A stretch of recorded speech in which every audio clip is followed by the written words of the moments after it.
আজকে অন্য বিশ্ববিদ্যালয়ের শিক্ষকরা আসছিল সংহতি জানাতে, তাদেরকে আটকে রেখেছে, যেতে দিবে না। এটা কি ক্যান্টনমেন্ট? এটা কি অধিকৃত ভূমি? এত বড় সাহস এরা পায় কিভাবে?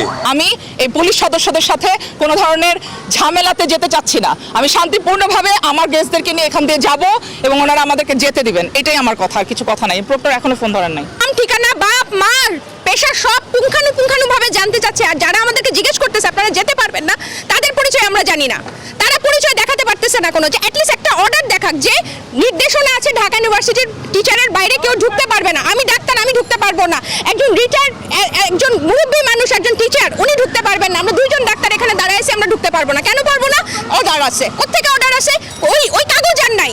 কার অর্ডার? ওই অর্ডার নাই।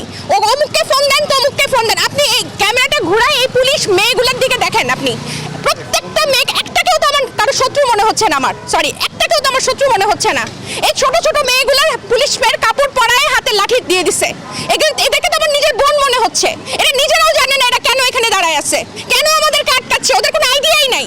অথচ সবার হাতে লাঠি আর সবার হাতে ইউনিফর্ম পরায় আমাদেরকে আটকাচ্ছে। একটা অর্ডার দেখাও। আমার কথা হচ্ছে একটা অর্ডার দেখাও যে আপনারা যেতে পারবেন না, ব্যাস। তারপর না হয় এবার আমরা গিয়ে যার যে অর্ডার তার সাথে আমরা মোকাবেলা করতাম।